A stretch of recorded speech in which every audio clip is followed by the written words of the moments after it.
All right, we've got a treat today. We have Shamar Milton, the host of Artisan View. Yes. Shamar. It's glad to be here. I'm glad to be here, man. Good to have you, man. Yeah. All right.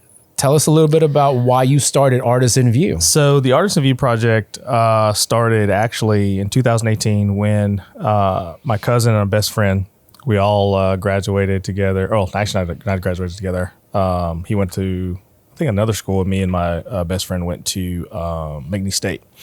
So 2018, we share our art, and we formulated this group where we just wanted to just talk about art, design, film, whatever aspect that encompasses all those type of artistic abilities. And we just call it the Artisan View.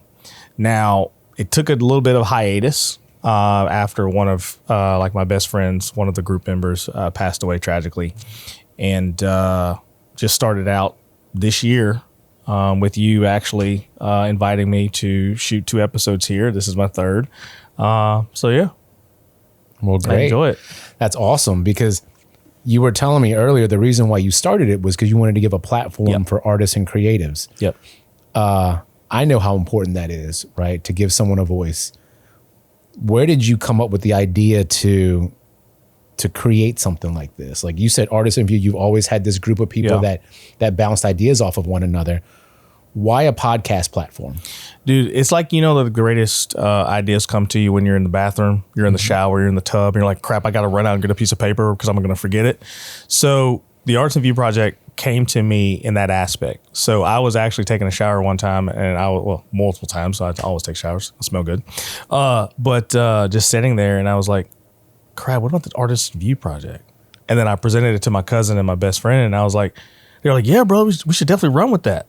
And, they always, say the idea of like, hey, just go ahead and just make it. Just go ahead and make it. Mm-hmm. And like I said, having a platform for artists to get out and actually talk about their craft, their success, the downfalls, the pitfalls, the advice you could give to somebody, to a young artist or to a young filmmaker or to a young designer, regardless. And it's just talk about life, man. That's all it is. Just talk about life and art. Dude, that's super important.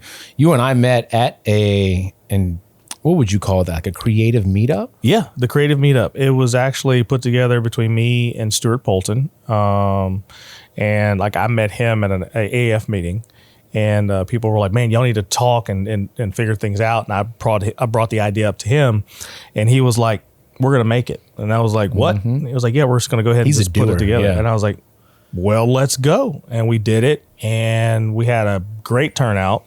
But like I said, and like you stated, you and Jeff and a handful of people stayed, and we created some magic and made a film and all those good things. Dude, I love that.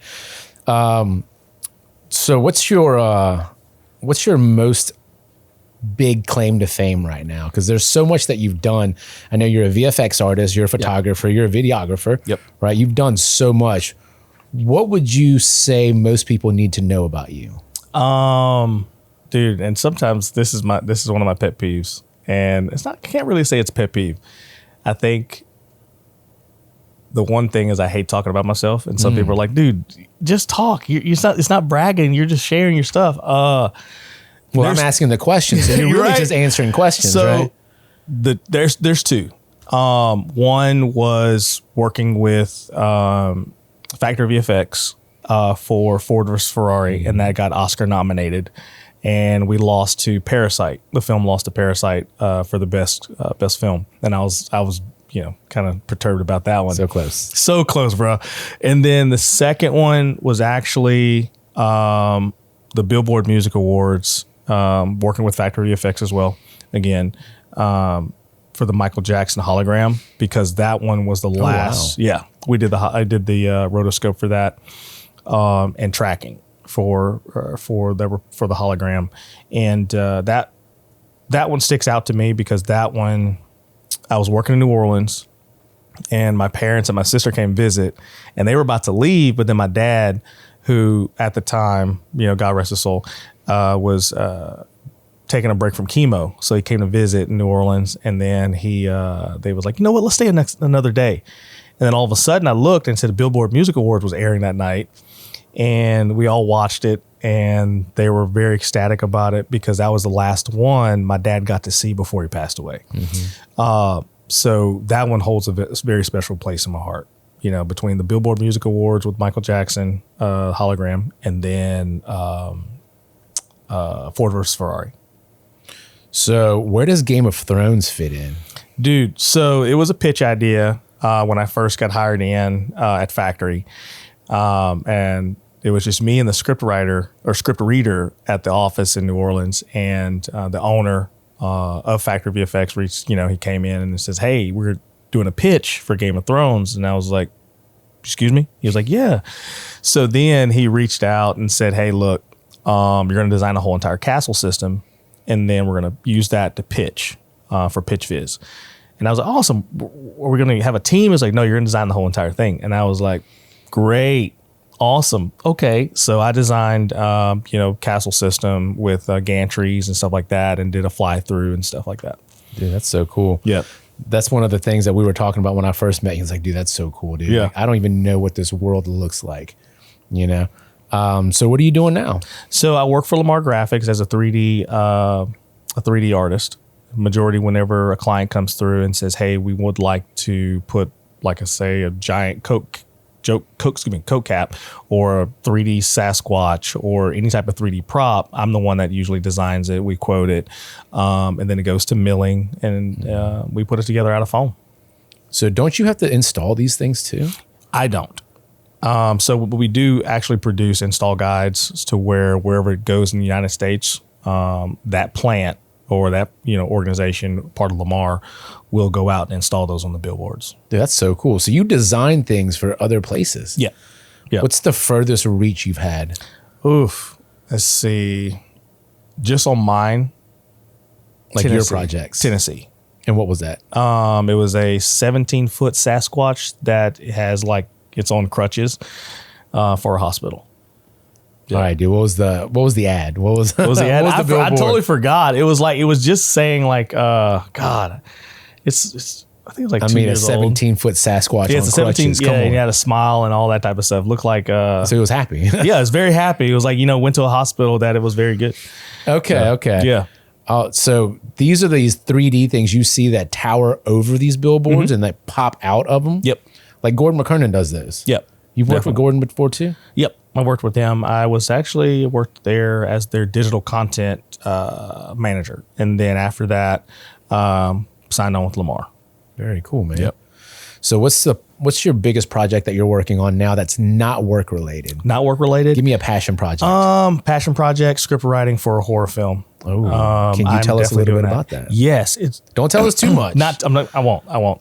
So there was this idea my wife popped up with, and she was like, "Hey, you should make a film about Louisiana folklore called Kushma." And I was like, and I'm not a horror fan because I have an overactive imagination. So if I turn here and all of a sudden see something moving in the corner, you're like, "Oh crap, let me leave." But it's basically going to revolve around a house and a family that visits and stuff like that. And it's actually a girl who's was gifted that home, was willed that home. And then the entity actually is in that home itself and latches on to her, but nobody else sees it until the end of the film. Wow. I've never written a script like that before. Yeah. Can you walk me through what's your daily... The meat and potatoes. Yeah. Basically, you have to come up my thing because I'm not a professional script writer. I just have an idea and I just go for it, right? So you basically come up with your beginning, your middle, and your end. So basically, how I already came up with my end and how I want it. So you work backwards? Oh yeah, I work backwards because I'm like, okay, how can I, close everything out? How can I keep the audience, grasp, keep them attached to it? Because in today's society, everybody with social media, their attention span, it just dissipates, short. right? So you have to literally grab the audience at the beginning. So if you're pitching a script from some friends of mine who've told me who pitched scripts before, you have to get the producer or the managing company who wants to make your film right off top. They have to want to make that film. Right. So you can't just come in with a blah script and all of a sudden you'll just, okay, cool. We'll talk to you later and, never hear from them again. That's very cool. So dude, I couldn't write a script, I don't think. Yeah, I think you can. I think you can. You're creative enough to write a script. I'm going to have to try. Anything. I'm going to get your help with it. It doesn't even have to be a film. It could be a commercial. It could be a short. It could be anything that you imagine it to be. Well, I have written scripts for those. See, there you go. But I want to write like a feature script. A feature? Yeah. I wouldn't call it a movie per Yeah. se, but something longer than 5 minutes. Oh, you yeah. know? That's definitely doable. That's definitely doable. I mean, especially if you know other artists like me and Jeff and Lemma, our partner Lemma, who's also worked on, we helped her create her film. So basically, if we can do all those type of things, we can make it happen. And it's also a meeting of the minds, because some things, like, say, if you present an idea to me and then I'm like, that's not how that works, or like, hey, how about we do it this way? Constructive criticism, positive criticism. So that way it's like, okay, this doesn't work, but how about doing this? There's always, a positive ending. That's what I like about the group that we have going on. Yeah. It's, there's no ego. Nope. Right. Not at all. It's a bunch of people just having fun, to be honest. Yeah. And when you reached out and said, hey, let's do something, like, that's the type of energy I've always wanted to be around, because the energy of somebody who's like, let's create something. Let's shoot something. Let's map out a script and just go film. You know what I'm saying? That's the type of energy everybody who is in a creative collective should have. Not somebody who's like, no, I ain't got time for you guys.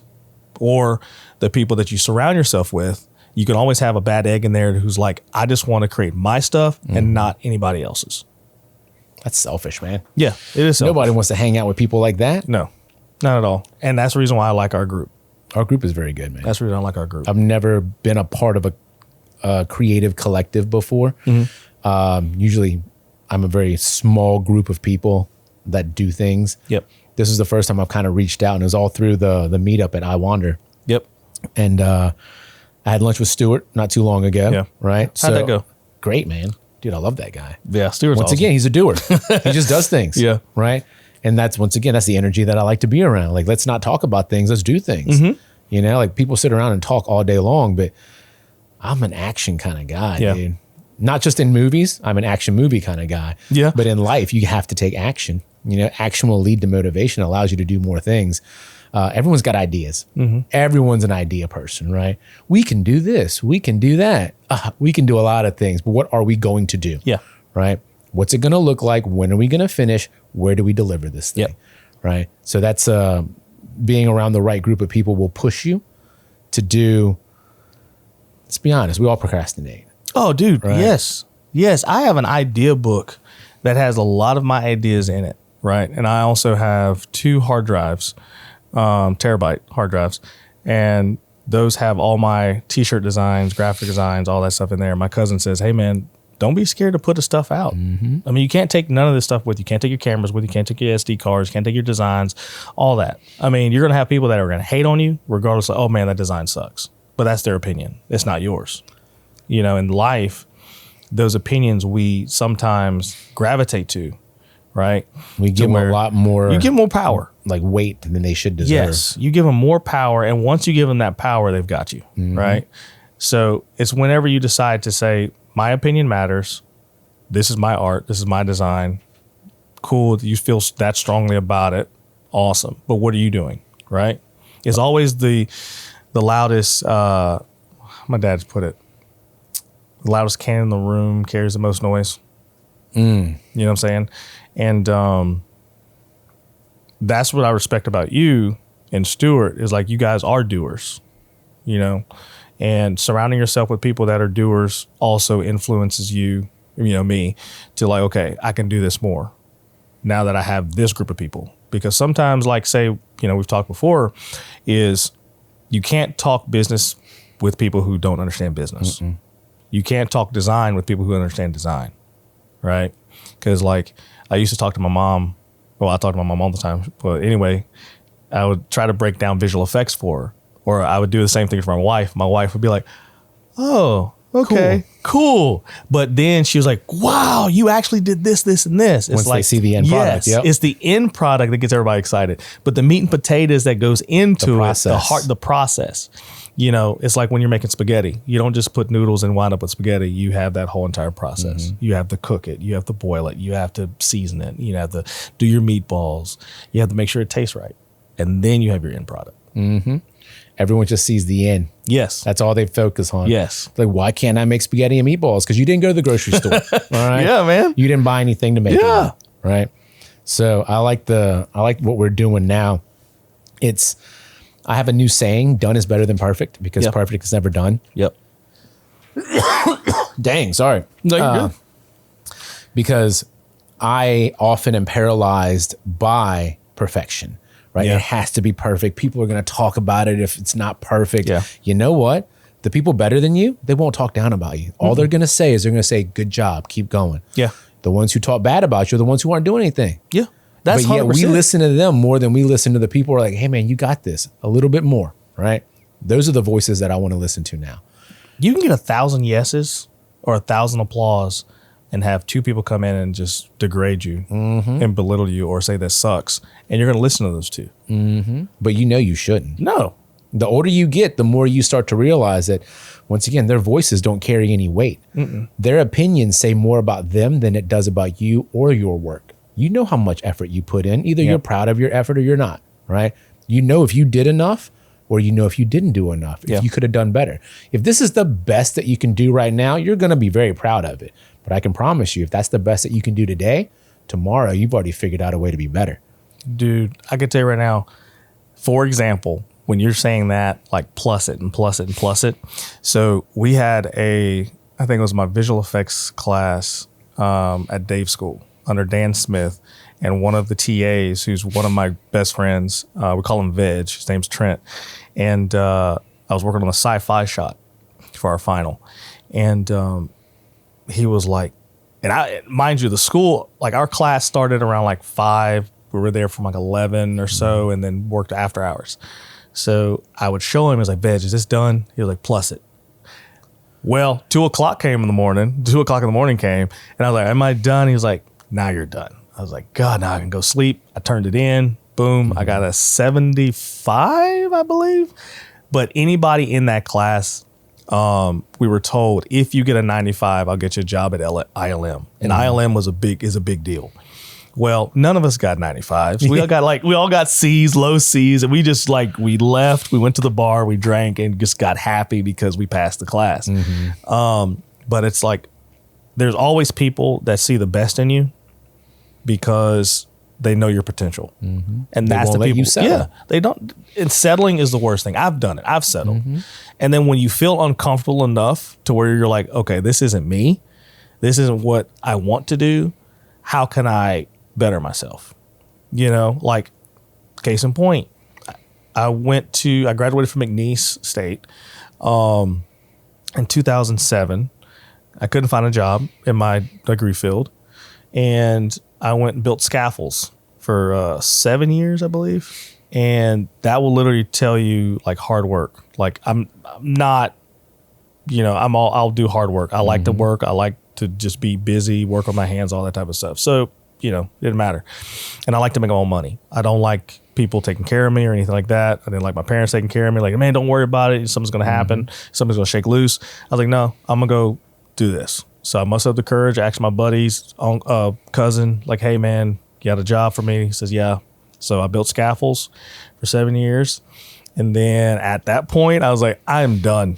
My body hurts. I'm smashing my fingers every day, getting up at 4 o'clock in the morning and driving to Beaumont, Texas, to ExxonMobil and building scaffolds. Cool. You drove that way every day for 7 years? Every day. Well, not for 7. So we did, I think, 3 years at ExxonMobil, or 3 or 4 years at ExxonMobil. Then we got transferred to PPG, which is like at home, like in Lake Charles.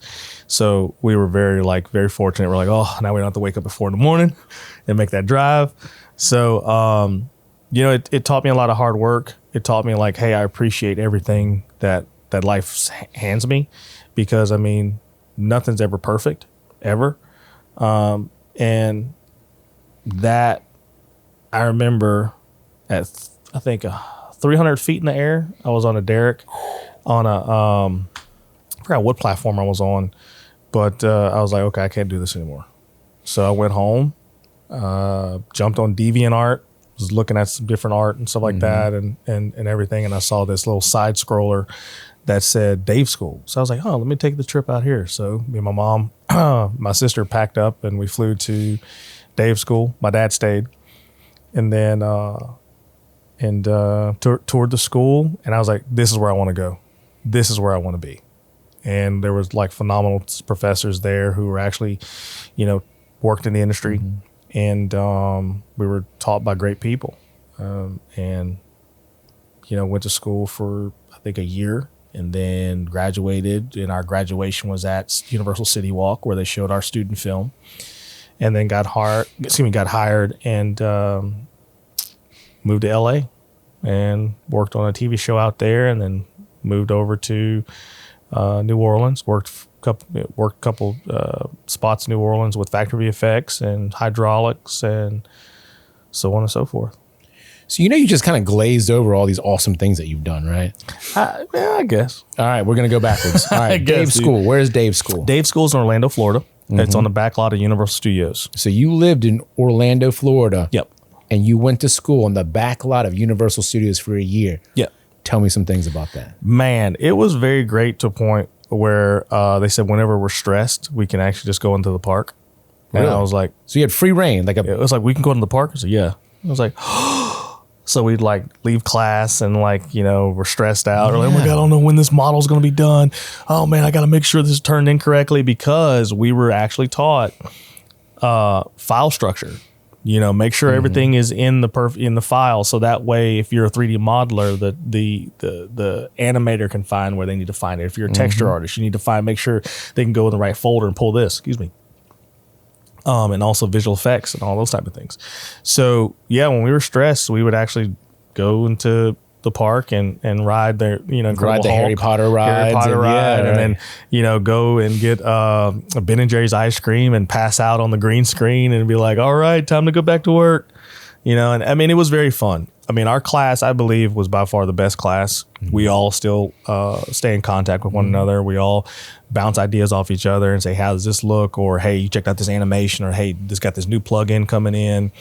So I'm very, very fortunate of not finding a job after college, and actually just doing hard work and busting my knuckles and going to Dave School. Everything happens for a reason. Everything man. happens for a reason. I used to hate that term. Oh my God. It builds you up. I hated it. We were talking about it before. Most people aren't ready for success. No. You have to work for it. Yep. You got to go through the sucky parts. Yeah. Those sucky parts are the ones where you realize who you are as a person. And you don't realize it. And you don't realize at that time that, hey, what's preparing you, what you're going through is preparing you for the future, or preparing you for the next move, or like, hey, your success is behind this door. You just got to just hold on just a little bit more. You got to keep walking. Yeah, you got to, man. Dude, I love that. The group that you were talking about, is that the same group that you talk to, I guess, every Wednesday or so? Like once a week that you talk to them, right? Yeah. Y'all like hop on a Zoom call? We jump on a Zoom call. We're either on Skype or whatever. Or like, hey, we just like to be around each other and just like, hey, I'm designing this, or I'm drawing this, or I'm animating this, or I got pitch viz, or I'm going to try to pitch this to Netflix or whatever. And it's very inspiring, because you're not the only one who's trying to get something off the ground. You're also can bounce these ideas off of other creative people, rather than just like, hey, check this design out. And somebody's like, okay, cool. Nice. Nice. What are we eating? Yeah. Or where are we going? Like I bounce ideas off my wife, and she is literally like, I don't like that. Change this. Move this here. This doesn't sound right. And that's also a positive thing, because like, I'll never be in a room with people that don't offer positive criticism, because if I'm messing something up, let me know. Or if something doesn't sound right, or if my camera angle's off, or the animation doesn't move correctly, or if it's not rigged correctly, or the textures are just floating around and not popping off the screen, or if I don't have it framed up correctly, or my audio's not working, let me know. I mean, I'm okay with, trust me, I've, like I said, worked in for other businesses, and who I will not mention, in other places where it actually teaches you tough skin. You know, that's also, you know, backbone. That's a skill that most people don't have anymore. Right? What? You got to have a tough skin. You do have to have a tough skin. And that doesn't mean be a pushover. It doesn't mean be a doormat. No. But it means you have to take criticism and you have to see the truth for what it is. Yeah. Everyone that gives you criticism doesn't necessarily want to see you succeed, but the right people, they want you to put out the best work that they've ever seen you do. Yeah. Right. They know you better than that. Yep. Right. Sometimes you want to phone it in. You know, sometimes you want to just put it out and be like, I just want to get done with this project. You know? Yeah. And then hopefully someone like your wife comes on and says, Shamar, dude, you can do way better than that. Oh, dude. Right. Like, yes, I've been called out before by some friends of mine, and where I've already posted or put it out there. My cousin was like, hey, man, go ahead and delete that, fix this, and then repost it. Or just put it out there, you know? And that's the people you want to be around. I mean, and it also, too, it's life, because you're not going to find those people right off top. No. You're not going to find those people right off top. You're going to have to sift through a lot of people that are just in for just them. And when you get around those right people and find your group, that's when you'll know. Oh, it's tough, man. That's when you'll know. Because no one has to give you feedback. And if I don't know you very well, I'm not going to give you as constructive a feedback as I would if I knew you. So you have to get to know people first, and then you get the really good feedback. Because once again, feedback's a gift, man. I don't have to give it to you. I can just stay silent and say, nice. Right? But that doesn't help you grow. That doesn't make you be a better person, right? Your VFX don't get better after that. They stay the same level because no one pushed you to be more. Right? That's why you have to surround yourself with those types of people. Yeah. Right? Good enough's not good enough, man. It just isn't. Dude, that's just like, when you talk about success and we talk about like meeting new people, right? When Stuart was like, yeah, we're going to do this. And I'm like, we're going to go to iWander and we're going to just talk about our specific things. And I was like, shoot, I got to talk. And Stuart was like, no, you got it. I was like, all right, let me go ahead and prepare this presentation and blah, blah, blah. And so, like I said, sometimes I don't like talking about myself, to where he's like, no, you talk about all the things that you have to talk about, because what you share could inspire somebody else. Right. I didn't expect, like I got up there. It inspired me. Yeah. That's why like we're when you guys right walked here, up, man, like I was like, when I opened my mouth and started talking, then I felt in my creative space. Like I'm sharing what I've learned. I'm sharing my success, sharing these type of things, sharing my wins, because what I see as a win, somebody else might not see. Right. And it's okay, because that's my life, not yours, you know? And whatever I share can inspire somebody else, and they can get up just like you guys walking over. Because I was excited when I was like talking and showing the process of ZBrush and animation and sculpting and so on and so forth. And you guys got up, you and Jeff, Lemma came over, Kane was there, and we were all just talking. And in my head, I'm like, wow, this is what I like. This is what I want to do. This is what I want to be surrounded by. You know, creative people who are asking questions, because if I don't know the answer, I'm going to find it for you. Or I'm just going to ask my buddies if they know it, because that's my rule of thumb is I don't gatekeep. Gatekeeping is literally it's like an ick or something like that. You know what I'm saying? It's like, if I know something, I'm going to tell you, because I'm not scared of you taking something from me or whatever, because like it could be something where, hey, how can I figure this out? This, you know, do you have a solution for this shot or this commercial or this ad or this design? And I'm like, no, I'm good. Yeah. Or I'll keep it to myself, but I won't tell you about it. I don't appreciate it. It doesn't help anybody. I don't appreciate it. If I can help you and tell you to better your career or anything like that, I'm fine with it. We have a saying, it's give without expectation. If you expect something in return, you did it for the wrong reasons. Yeah. Right. And I praise all my friends' success. No matter if it's a small win or a big win, I'm not going to say, man, I wish I was them. No, I've never, ever said that in my life, because I'm proud of you guys' success with Lana Oliver, with our moms. And I'm proud of my cousin with his photography business. I'm proud of my friends who do their pitch ideas for Netflix. I'm proud of my friends who just take out it and just like, you know what? I'm just going to do what I want to do.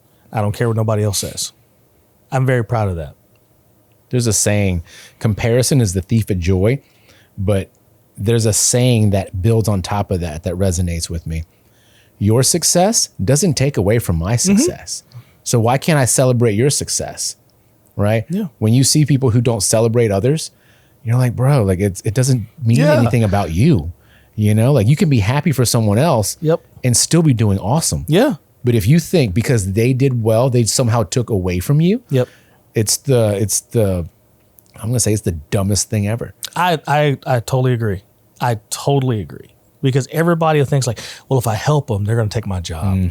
If I help them, they're going to do this. Now, there's sometimes where people, like I've seen it, where they've trained their replacement, you know, but it was either nepotism or it was like, okay, you weren't doing a good enough job, or maybe that job has come to an end for a reason for you to be better at something else, you know. But cheering for people's success is a great way of knowing how successful you are and what you've contributed. Because if you can give me a little nugget that gives me or helps me progress myself, you should feel very happy about that, right? Like if I come to you for a business idea, JP, you're business minded. How can I make this work? And then you would give me those steps. And then I take that, and that is success. And you're like, awesome. Thank you, bro. I appreciate it, because my success is your success. We share, you know, and that's what you should look for in a creative group. That's the only thing I look for, to be honest. You know, I'm not looking for a creative group because I need anybody. Yeah. Right. I'm looking for a creative group because I want the right people to fuel my creativity, to fuel my drive. Yep. You know, I can only go so far. You know, when you realize that you need other people to be successful, it makes sharing a lot easier to do. Yep. Because, for instance, I made a bartending video, and for the longest time I meant 3 weeks. So for 3 whole weeks, I kept it to myself and it was only internal. And someone asked me for bartending help, and I was like, do I give this away? You know, do I give away my competitive advantage, right? And then when you start to think about it, there was no competitive advantage in there. My training videos are going to make my team really good at what they do. Yeah. Just because their team is good at what they do doesn't take away from my team. Yep. You know? So why can't I share? Because the way I look at it is I want to help people because people are going to help me in return. Everyone assumes that giving is one-to-one, right? If I give you something, you have to give me something in return. It's not how it works, not in that strict sense, right? When I give to you, you give to somebody else. That person gives to another person. Now you create this ripple effect, this pay it forward effect, right? And then before you know it, all of this comes back to you and then you start to benefit, right? But it's very rare that I help you and then you help me in return, like immediately, right? But the help does come around. If more people realize that, they would collaborate more. There's there's a saying that I heard somewhere. It's like people at the bottom compete, people at the top collaborate. Yep. Right. So if you're competing against one another, you're never looking at the big picture. You're just looking at that small thing that you do really well right now, but you're not looking at all the tens of thousands of things that you could be doing better. Yeah. All you need is a little bit of help, right? Everyone and that's needs it. That is it. Like you just said it. Like you hit the nail on the head. It's like everybody needs help. Everybody needs that little bit of push. And sometimes, like, I think you and I had this conversation before we hit play on the cameras, is sometimes you don't think, I know for me for sure, before I started having more confidence in myself, making sure you're sitting at the right table. Sometimes you don't feel that you're worthy to sit at that table. And then you start realizing, like, I am worthy to sit at my table. And that table isn't built for me. Like, the table I made for myself is filled with creative people, loving people, collaborative people, inspiring people, beautiful and artistic. You know what I'm saying? And that's where I had to realize like that is my collective. Inspiring somebody who inspires me, right? Like I can, like one of my friends who called me right before the podcast, he was like, hey man, what you doing? I was like, oh, I'm about to go shoot a podcast for the Artisan View with JP and Lana Oliver. And he was like, awesome. He's a concept artist, great dude, Carlos Negron from Puerto Rico. And this guy, me and him talk all the time, and like on Wednesdays or Thursdays or whatever. And we're big Transformers buffs. And he'll literally, hey, bro, check out this illustration. And he'll literally, like, when I'm talking about confidence issue, like I have confidence and he has confidence too. But I was like, dude, this is badass. This is awesome. I'm like, nah, man, it's okay. I was like, nah, this is freaking great. And like pouring into his cup and then telling like, no, you need to fix this animation, and him pouring into mine, and then turn around and like, okay, JP, you have an animation. Do you need anything or whatever? And pouring into y'all's cup and you pouring into, you know, so on and so forth. That is the table you belong at.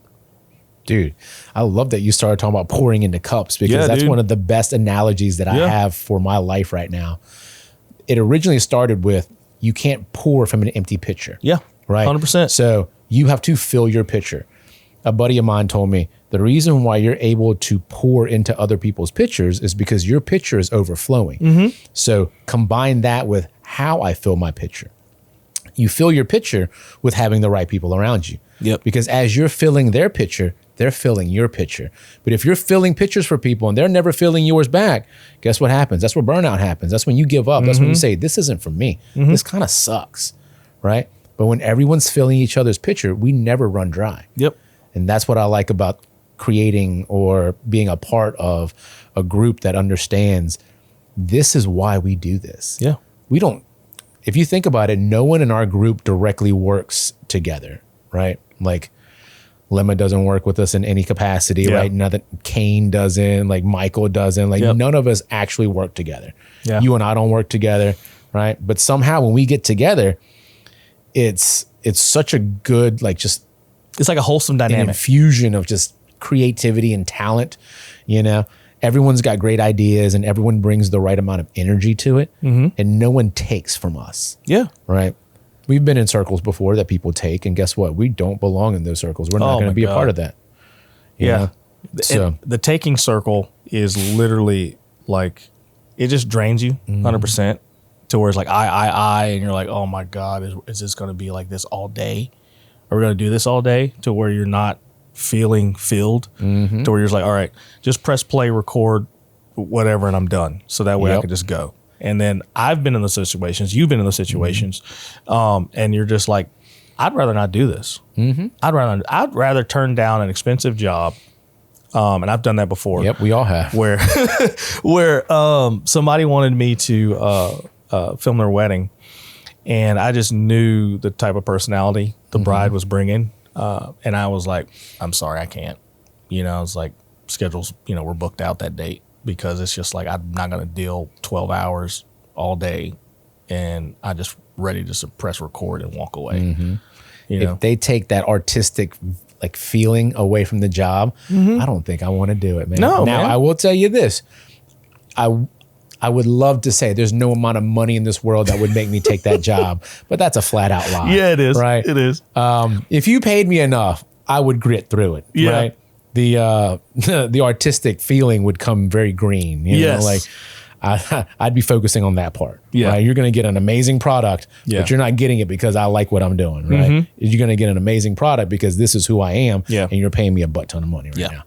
Right? Yeah. And a lot of people don't understand the time that goes into being creative. Right? They see the concept that you pitch to them, and then they see the final result. Right? Like, say you're shooting a commercial, I'm shooting a wedding or filming an animation or doing whatever. So here's the concept, here's the end result, here comes post. Post is where all the work happens. You know, like you go film a wedding. I mean, you know, other wedding videographers, they have an on-site team or whatever who edit at the wedding themselves and do a next day edit. I don't do that. I give myself some breathing room because I edit everything myself, because I like to put, if you're going to deal with Shamar, you're going to get a Shamar edit, right? So I want to put that feeling in.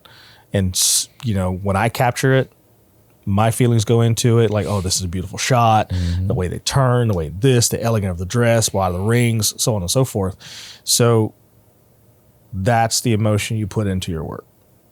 Everybody doesn't see the post work. So when you're bidding a job, people are like, oh man, you're too expensive. And I don't know if you guys ever heard like, oh, that's kind of out of my budget, or that's way too expensive. This is that and the other, right? So we're like, okay, cool. I mean, you know, that's the price we work with, but I mean, we can customize something for you. And that's the second step that I'll do, right? We'll customize something. But we won't go like, okay, we're going to shoot 12 hours for $500. That's not going to happen. Oh, wow. No. That's not going to happen. I would be like, well, I can forward you to somebody else who would do it for that. That's what we do. So but we can't take a job yeah, because it's not worth our time, to be honest, right? Yeah. Our time is spent with a lot of pre-production. You said a lot of post-production. Post-production is expensive. You think it's easy just to pump an edit out.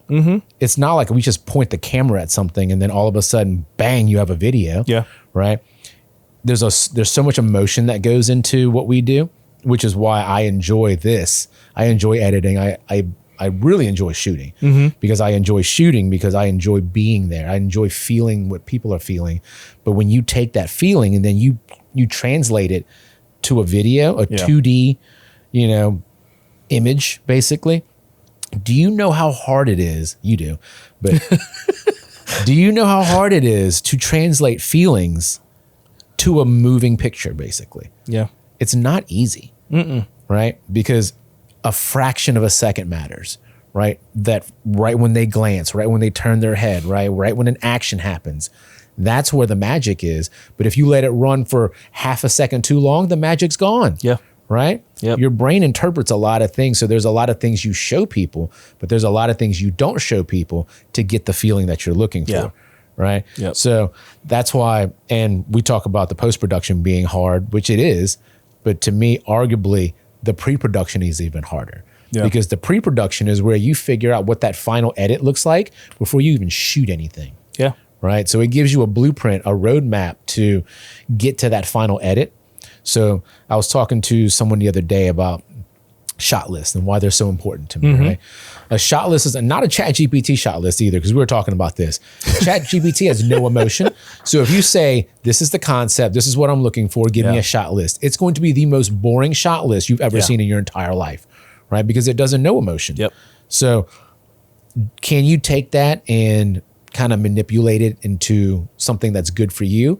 Yes. But the way I look at ChatGPT for shot listing is it gives you ideas, but then you make your shot list. Yeah. Your It's a shot tool. list is saying, I want to show this because this is the feeling that I want. Yeah. We always start with an emotion. This is the emotion I want to convey. Every single decision from concept, pre-production, actual production, post-production, it makes that, it goes toward that feeling. Yeah. Right. And that's what I think most people miss when they say, what do you mean you can't just make me a video? And you're like, loaded question, man. Like, I was like, you want me to pull my phone out? I can do that. Yeah. Right. If that's what you're expecting, then yes, 100%. But if you're looking for something that actually makes people feel something, that's something completely different. Yeah. Right. We have to make sure the lighting is correct. We got to make sure your wardrobe is correct. Right. Every time you shoot a video, it's like a mini movie set. Don't wear stripes. Don't wear stripes, man. I still don't know how to say that word. Is it Moira? I don't know. Moira? More Moire? I can spell it for you. Moira. Right? I don't know. Yeah. Either way, don't wear stripes. Don't wear stripes. Don't wear Oh my thin God. stripes. You know the crazy. Oh, I was on a shoot one time and we literally stated, "Don't wear stripes." 3 people showed up and like the worst is like black and white stripes, and I was like, "Really? Did we not get the memo to not wear stripes on this? Now it's going to be like a moving wavy line." Oh, it's terrible. And like you said, pre-production can also be, like you said, it's a headache. It is a headache. Because literally a lot of people skip that step. It's everybody's idea. A lot of ideas are going to hit the cutting room floor, just like when you get into post-production, do editing. A lot of, like you said, the things you show, the emotion, and all those little cuts are going to hit the floor because that's what you're not going to show, right? But pre-production, man, I think I forgot. The latest project we all worked on, I think it was Lemon's film. Yep. That had a lot of pre-production, a lot of pre-production. And I know the next film we work on is going to have a lot of pre-production as well. It will. Because I think with our group, we're such a talented bunch. I respect everybody that's in our group. And I can't wait to bring in more people who are like-minded like us to fill our cup, and we can fill theirs. Because the more creative people we add that fuel our fire and aspirations, I think the more successful we'll all be. Dude, 100%. I remember how adamant Jeff was about pre-production. Like, we have to do this. Oh, yeah. So many people were like, why is that important? Why is this important? And you get to it. You get to the actual production. This is the one before Lemons, too. Oh, yeah. That one, we can run and gun with the best of them. Yeah. But you know what you get at the end? Something lucky. Yeah. Right? I don't want to rely on luck. I want to know by the end, did we get what we wanted? You talk about being creative all the time, but creativity comes from having structure first. Yeah. Once you have all the shots you need to make the edit, when I say edit, obviously the movie or the film or the video, right? You have all of your shots to make the edit, the safety ones, like the ones that you know, without a doubt, no matter what happens, I'm putting an edit together and it's going to be awesome. Yeah. Now you get creative. Yep. Now you say, I've gotten all my Ys, my mediums, my tights, my ECUs, whatever it is, right? And then all of a sudden now you're like, what if I shoot through this? What if I go from the bottom up, right? What if I rig this to a car for no reason, right? We did that. Yeah. Yeah. But those are the shots that come out and like, you're like, wow, I wasn't expecting that. But if you focus all of your time on all those crazy shots, you can't put an edit together. Yeah. You have to have the shots that, you know, establish the scene. You have the ones that zoom in on like your eyes when you're speaking or something, right? Those are the ones that truly fill out an edit, and which is where, once again, I love pre-production for that, because before we even start making this edit, I've already felt something. Yeah. And that's the thing, man. It'll go from the script too. Like if you're doing a like you're pre and you're sitting there and you're like, okay, here's the script. How can we make this happen? And then also when you're pointing and shooting, you can also act everything out, right? You know, when you're on set, you're there with the actors or whatever, so on and so forth. You're like, this is like wedding filmmaking. You're directing the bride and groom. You're going to direct the actors who are on set. And you're like, I need you to feel this emotion. This is what you're going to feel. This is what you're going to turn. This is what I want you to look at, right? Because I think Stuart asked me this question. He says, do you get emotional or you get that feeling every time you film a wedding? I said, yes, I do. Because I know when a shot is going to be fantastic. I've seen you do it. I think I put the GoPro out and I did a time lapse, but you had the body rig on and everything and you had your camera. And I know when you film, you're like, oh, that's money, baby. That's money, baby. And like, you'll turn around and have a big old cheesing smile. Whenever I do it, I'm like, that's it. Like I'll be running, like, especially when Jeff and I were filming, I think of the runnings. No, it was on the bike scene. Right. And I had to sprint behind Michael with the gimbal, like full running back style. Yeah. And I was like, yeah, this is, and it was, oh my God, the footage came out. I was just cheesing. I was just watching the playback and I was like, this is fantastic. You know, you nailed it when you nail it. You don't need anyone else to tell you that was a good shot. But you also know when it's not a good shot. You're like, yeah, it's all right. It'll work. Right. It'll work. How many times have you said it'll work? It'll work. But guess what? I don't want it to work. No. I want it to knock your freaking socks off. I'll go back and get safety after safety after safety just in case. And that's my thing. Just in case something doesn't work out. That's my downfall, actually. I overshoot. There's nothing wrong with overshooting. It is when you get to the editing and the sifting part. I understand that part. I understand. But I'd rather have it and not use it than need something. And not have it. And that's the thing, because overshooting and then, okay, like say, okay, we got this angle from this side, we got this head turn or her head turn and whatever, so on and so forth. Audio still syncs up. We just going to go ahead and switch our angles. Having safeties is perfectly fine as long as you hit your timeline. I've been on so many sets where sometimes you're like, all right, call time is going to be at 6. All right, call time is at 10 p.m. And you're like, okay, cool. We have a 4-hour shot. I mean, we overshot by 4 hours. But I mean, that's film. Sometimes a lot of smaller budget clients, like, hey, we have to work within their time frame, their schedule. And we try to get as many shots as possible because, like you said, if you come in with the meat and potatoes, get all your shots, coming in with the shot list, what you need to shoot. Because I know we do that for weddings. We do that for commercials. We do that for animations as well. Like, here's a script. Here's our shot list. After we get all these, now we can start to play around and get some extra stuff. That's where the fun happens. Yeah, that's definitely where the fun is. Like, I want to move it this way. Or the light is more beautiful on this person's side. Or I like the way they're turning here. I like the way they emote. Or I like the way their facial gestures are. If you have fun first, most of the time you're going to have a pretty rough edit. Right? Yeah. Yes. If you do the, let's call it the boring part at the beginning, you're going to have a really good edit at the end because you already know that thing's already put together. Yeah. We have to see the edit in our heads before we start shooting. Because if not, what are we doing? We just point the camera at things. Yep. I hate doing that. Well, don't get me wrong. There's times when you have to do that, right? Sometimes there's client work. You've never been there before. They have no idea what's going on. They can't really help you. It could be an event, right? I mean, you need to capture emotions. You need to capture people. You need to capture interactions. You need all of those things to fill it out. But a lot of times you can't control those. So you're just hoping to hold on to a shot long enough to get what you need. And then you can go, all right, got it. Now you can move to another position and then start filming there. It was tough, dude, but we did, it was a retirement home and they were having a crawfish boil. Dude, I had to hold on to shots for the longest time until something good happened, right? But you always get it. You just can't, and you can't force a lot of these too. Yeah. If I go with Jeff, sometimes I'll make him go force the interaction.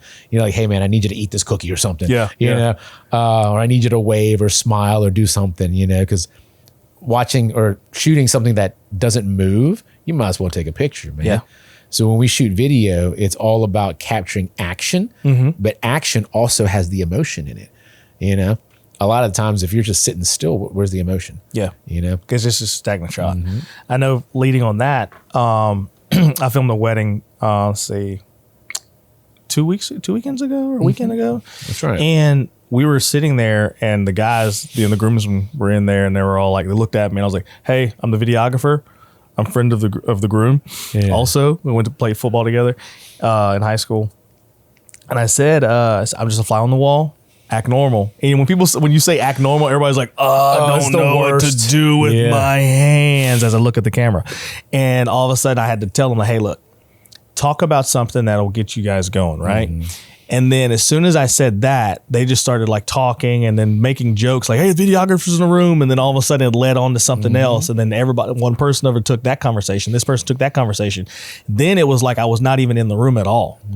And then they were like, 30 minutes passed and they were like, do you still want us to keep going? I was like, yeah, keep going. Because it's the emotion that it's real, not something where you're coming in forced. And says, hey, fake laugh. Because I can pinpoint, ha, ha, ha, ha. You're like, they're not interested. They're not into it, And then with people who are not really actors, they don't know how to emote correctly. Or it's like, okay, it's that awkward laugh or that awkward moment or that awkward look away to where you're like, if we're looking this way, that's like if you've ever seen somebody in a store and it's like they want to talk to you, but you don't want to talk. And then you're just like, hey, or it's like awkward goodbye, or you're looking at them and you're like, yeah, okay, gotta go. And you're making eye contact, but your face is turned this way. Yeah, I've done that so many times. But, but yeah, man. I don't shoot weddings anymore. But when I did, I had so much fun doing it. Yeah. I would just get people to do dumb things. Hey man, I need you to jump off this couch. What do you mean? Jump off the couch. Yeah. Right. And then you're catching all of these like funny things. And like once people start to get relaxed, that's when you start to capture the real stuff. Yeah. You have to go through that first 15, 20 minutes of like boring. Yeah. It's very rare that you show up to any shoot and like the very beginning is like, dude, this is awesome. Yeah. Right. It's going to be boring. So you tell them, hey man, the first 15, 20 minutes probably going to suck, dude. Yeah. But when you get more comfortable with this, we're going to capture a lot of really cool shots. Yeah. And then when they see the edit at the end, they go, oh my God, you were right. And once again, people just see the end. They don't see the process in the middle. They don't see how hard it was for you to get these things or how long you had to hold this shot. You're like, oh my God, you were everywhere all at once. And you're like, no, dude, I shot for 4 hours to put a 5-minute edit together. Yeah. All right. Like that's how hard this was. Yeah. Because there's things that you can put in the video, but it doesn't make it entertaining. it's boring. And you don't want to make it boring, or you don't want to be like, well, I need some fluff. I need to throw this in here. It's not surveillance footage. Like, oh, let me not. Yeah. Because then it won't fit with anything else that you've already added to the edit, right? So once again, you start with the emotion you want, and everything you do from pre-production to post-production has to answer that question. Did I nail that emotion or not? If you didn't, you did something wrong. You know? So now we're jumping all the way around. So Orlando, I want to know more about LA. When you were living in LA. Oh, dude. Man, so because you've probably lived in a lot of places that are very heavy into this type of industry. Yeah. Baton Rouge, we're not that big of you know. I mean, at the time, bro. You know. At the time it was when we get to that part. So LA, at the Dave School, at the time when I was going there, and my professors, they're not there anymore. So it was privately owned. Now I think it's owned by the Florida University, whatever district or whatever. Cool. So, but beforehand it was privately owned by a single individual. So, there, when you get to your block 3, they prepare you for your reels. So you start developing. What's a block 3? Like a third semester or something? No, block 3 is like 3 months. So you're learning, like, say your block 1 is your 3D modeling. At the time, because right now they restructured everything, so it's under new leadership, like I stated. So you got your block 1, which is 3D modeling, with 3 months. Then you go 3 months of animation, 3 months of visual effects, and then 3 months of working with your classmates to make a student film, which the concept is created by your professor, and then your associate professor, will come up with like a script or so on and so forth. And then, like Carlos was the concept artist for our film.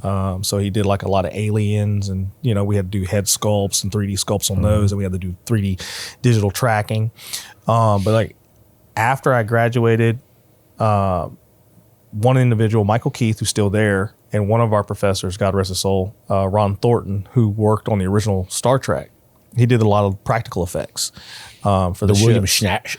William Shatner. Yeah. So he did all those, and he was looking for a team to bring to California, right? And usually at that time, Stereo D was going on, who does stereo conversion for films or like 3D. But that was the only way you can get in, is doing stereo conversion, then branching off and trying to work in another studio. Unless you went to like Full Sail, or you went to one of, I think, Ringling or any other major design studio or 3D studio. So he was looking for a team to bring to LA. And I was we graduated, and I was packing up my dorm, blah, blah, blah. I mean, my condo. And he was like, hey, you guys want to come to LA? And I was like, me go to LA? Like, small guy from Louisiana, Sulphur, Louisiana, go to LA? And I was like, yeah, dude, I'll definitely go.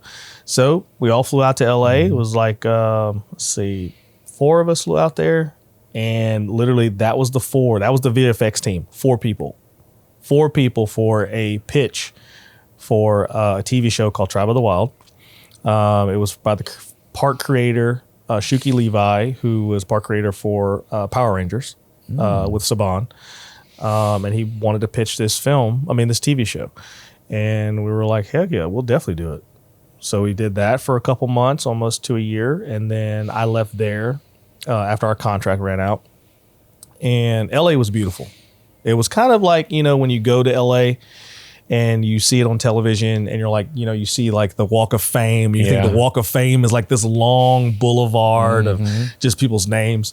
And then I was, like I said, country guy, get to LA, and I'm like, this is it? This is the Walk of Fame?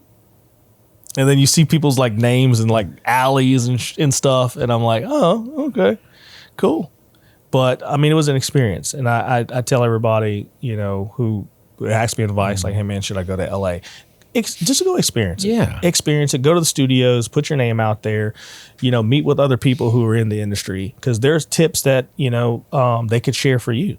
Because you may not want to be in LA to do 3D, or you may not want to be there to do film. You may want to be in another city to do it. I guess the beautiful thing about what you do is you don't have to be physically there to do it. No.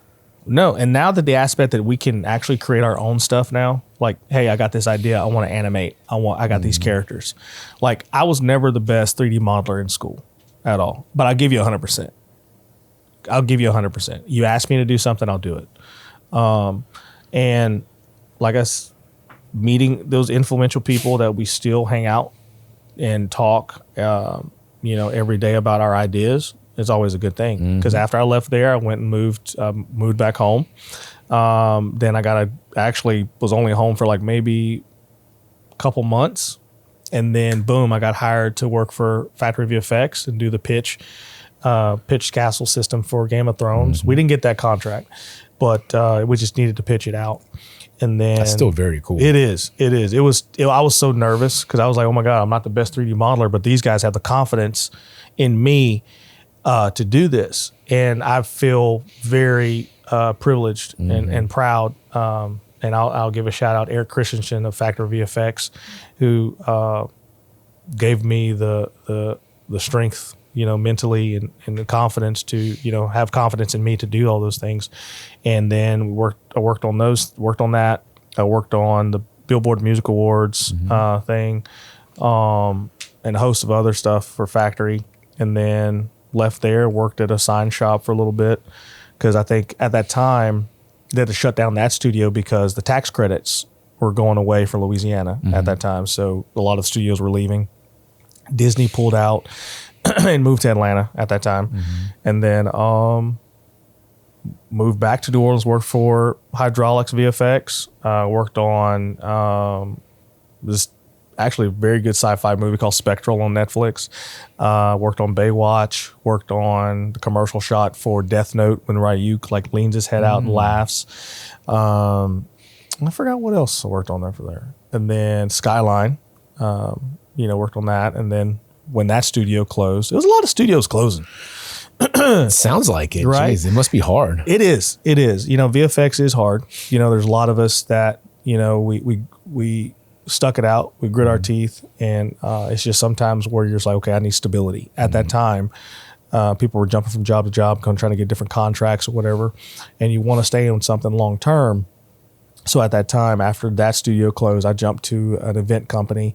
And then that was a complete nightmare. Like, I was literally, why did I jump from this studio to this nightmare? And like my girlfriend, who's my wife now, she was like, you enjoying it? I was like, I hate this job. I literally hate this job. She was like, how's it going? I said, I am sweeping floors. She was like, what? I was like, yeah, there's no office. And I was like, what do you mean? She's like, we drove past there. I was like, yeah, there's no office. Like, I'm literally sweeping floors. I got to run Cat 5 cable or whatever. And I'm a designer. And it was for an event company. And we did a lot for, they did a lot for the PGA Tour and like some other stuff. We did an NHL All-Star Weekend where we had replicated Stan McKitten's statue for Wayne's World and made that out there, put that up there. And then that wound up being a nightmare all in itself. And I literally, the owner of the company was just like cussing everybody out. And I was like, nah, I'm not doing this. You're not going to cuss me out. So I literally said, you can book my flight back to Baton Rouge. We were in Monterey Bay, California, doing for the PGA circuit and celebrity PGA circuit. And I was like, you can book my flight back to Baton Rouge. You're not going to disrespect me just like you did everybody else. And then came back. And then I worked at a sign shop again. Same sign shop. Oh my God, tongue-tied. Same sign shop. And then I worked for Gordon McKernan, and then after that, worked for Lamar. Dude, I love it. Yeah. Well, I love it because you've collected so many experiences that most people will never have. Yeah. Do you think that like Blender and like all of these other like free programs that are out now, it's impacted the industry at all? Or dude, Blender. I don't know if I think it was the Oscars.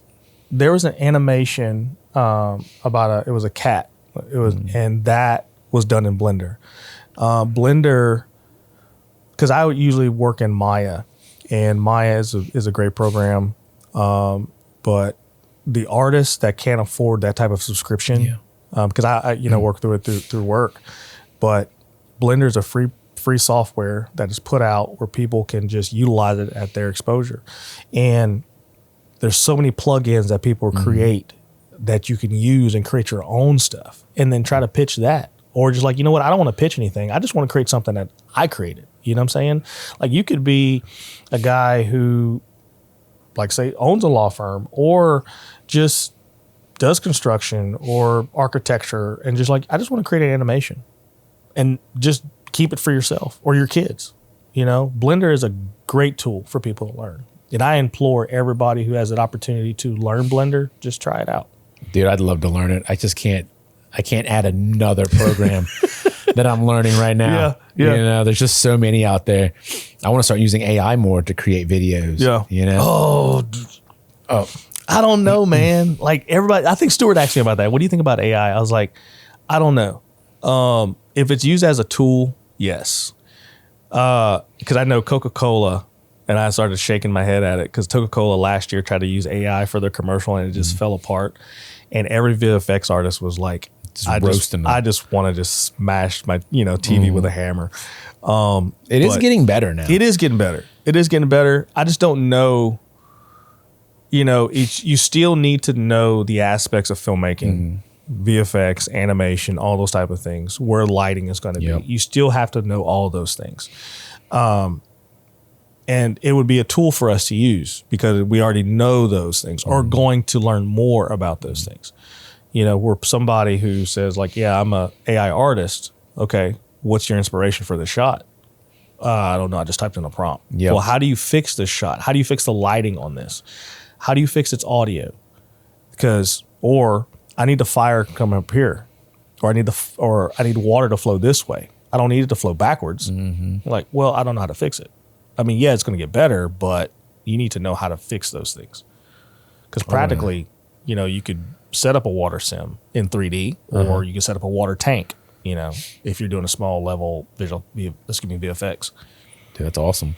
So the experiences that you've had that have led you to this moment right now, sitting with me in this chair, now you're trying to create better opportunities for people with this platform with the Artisan View. Yeah. You've already had 2 guests on and I watched those and I didn't know who either of those were. So I do want to ask you who they were, what they do. I mean, from the podcast, I've already gotten it. Most def. Which I'm not going to spoil anything because it's really freaking cool. Right. But it's people that you wouldn't expect to know, but they're doing such awesome things. They are. Right. One of them animated or not animated, like inked for Marvel. Yep. That's right? Roland Paris. Yeah. Roland Paris. The only reason I know what an inker is from Mallrats. Yeah. All right. Yeah. So, but that's super cool. So how did you link up with those 2 guys? I actually work with them. Currently? I actually work with both of them. Oh, wow. Okay. And I walked into the office and I was like, and this was after, like, I think you and I were talking. And I was like, you know what? I need to find some guests. But also I'm going to start with people I know. You should. And which, I was like, well, we're good. It's not like we're strangers. We work in the same 3D department. And Roland actually will draw or sketch out the props, sometimes. And then I'll like, okay, I'm going to take your prop and I'm going to 3D model it. And then we're going to boom, there's your proof of concept. So I literally just walked up to him and says, hey, would you guys be interested in being on the podcast called The Artisan View? This is my idea. And just give artists a platform or collectors a platform. Anybody who's interested in anything. Yeah. Toy design, whatever. And they were like, yeah, we'll do it. Didn't even bat an eyelash. They said, we'll do it. I said, awesome, cool. I said, do you guys need like a list of questions? Like, nope. No. We'll just show up. We'll be natural. I said, I love it. We'll do it that way. And Roland inked for Marvel. I literally fangirled or geeked out my first day in because my art director was like, yeah, here's Roland. He's at a Comic-Con right now. But he worked for Marvel. I was like, Roland Paris worked for Marvel. And I was like, hell yeah, I can't wait to meet him. And then Gavin, who also I work with, learned a lot from Roland. So both of those are illustrators, they're inkers, and Gavin's learning to ink right now from Roland. And I geek out every day when they're sitting there with their iPads or their tablet, excuse me, and they're just drawing during break time. And I'm like, dude, just watching y'all is just fantastic. Like, I just love it. The creativity. pull it out every single day. Yeah, They're just man. like, Gavin, what are you doing? Just doodling? I'll walk past Gavin and I'm like, dude, how are you? He said, yeah, I'm in Procreate on his tablet and just drawing. Because when we had, when I interviewed both of those guys, Roland told me the next day, he says, hey man, I blame you for telling me to go digital. I was like, I didn't tell you to go digital. He's like, yeah. I said, when Gavin brought up the iPad and said he was drawing on an iPad, and he was, Roland just draws on pen and paper. Roland the next day went and bought an iPad. So I'm like, hey, dude, 2025, man. Digital, you still do pen and ink and all those type of things. It just makes you multifaceted. Mm-hmm. So do you know if he uses like a paper-like screen protector or anything to make it? I think they do. I'm gonna ask him because I know I use it. I use mine for more note taking than anything, and I hate that feeling of the Apple Pencil on glass. Really? So the paper-like it's just it's a clear screen protector, but it's textured almost. Yeah. So when you write on it, it feels like you're writing on paper. I'm gonna have to put that on my iPad. Because I hate. I think they're on version 3 right now. I hate that glass feeling. That glass feeling makes it feel like you're just sliding across. So smooth. I don't. Yeah. If I was coloring or something, I probably would like it. But still, like writing, I want it to feel like very tactile. Mm-hmm. The Remarkable, my buddy has one, and I love the feeling of it. Yeah. It just doesn't do enough for me. Like this iPad controls all these studio lights. You know what I mean? Like, which is very impressive. Yeah. This is very, very impressive because I'm not a lighter. I don't light. Oh, I love lighting. And I'm kind of like going off on a tangent. Whenever we linked up for our first film, right? That one didn't go too well. But we learned a lot. We learned a lot. We definitely learned a lot. But I literally told you guys, I said, I like this concept. And I said, run with it. I thought you guys lit sets, like literally you guys lit that set like a movie scene. We've never done a movie. And I was like, this is fantastic. For you guys to say this is our first time doing it, I was like, yeah. Now you don't have to say this is our first time doing it. Yeah. Like it was lit beautifully. I love the fact that you guys could have, but y'all did light, like backlighting to give us that like aesthetic and all that type of stuff, and like bounce light off the face and all those type of things. It's like mood, Michael, man. Yeah. There's so many, there's qualities of light. And then sometimes before you hard, even press soft direction. Yeah. And like before we even press play, Kane was standing there with his camera, and I think we were also looking at through the monitors, and we're like, oh, that's beautiful. That's beautifully lit. Like, and that's the thing. Y'all lit it so well to the point where it was like there was no reproach. No reproach. We didn't have to go back. I tried to ask for feedback. I was like, what can I do better? We didn't have to go back and be like, you need to do this better. Like, no. Like literally, whenever, like we talked about, whenever you see something through a camera and you're like, that's going to be our shot. That's our lighting. Stick with this. Now reproduce this lighting over here for this shot, this person, so on and so forth. Y'all did a fantastic job. It was fun, man. Yeah. I enjoy the lighting part. Let's be honest, the lighting that we do now is a little boring, right? It's going to get better. Oh no, we know how to do better. I like to be creative with it, right? Like just even looking on the background here, like we've got gobos shining on the back wall. If we didn't, it would look kind of boring. Yeah. Gobos on this side, right? Shooting through things, creating shadows. Shadows is where the drama happens. Yes.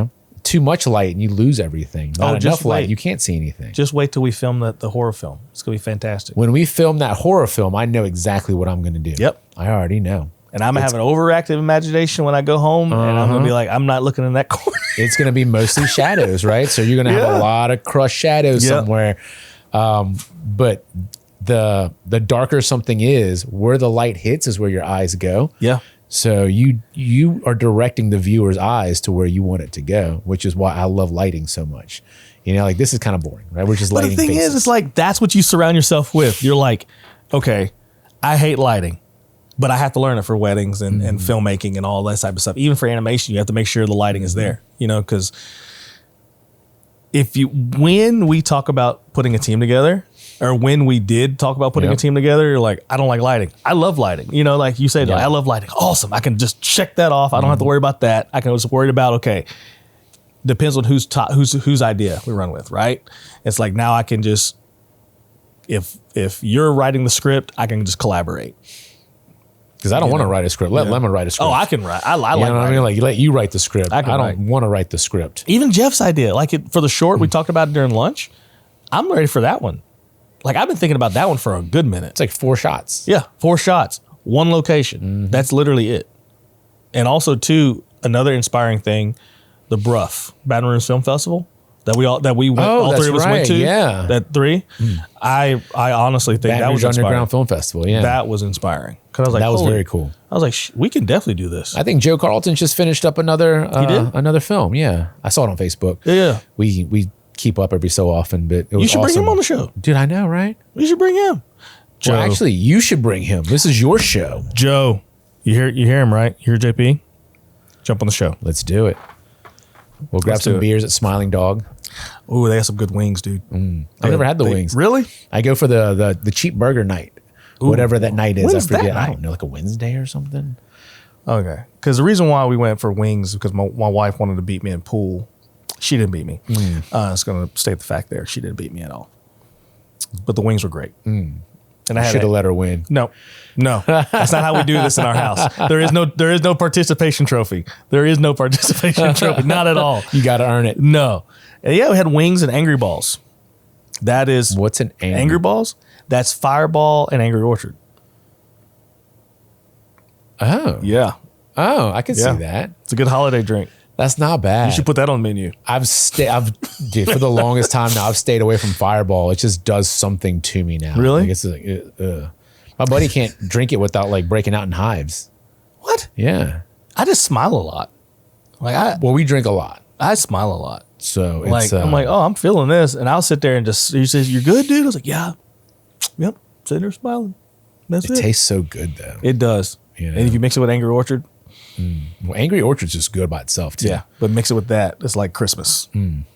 Fantastic. I can taste it. I can taste it right now. Fantastic.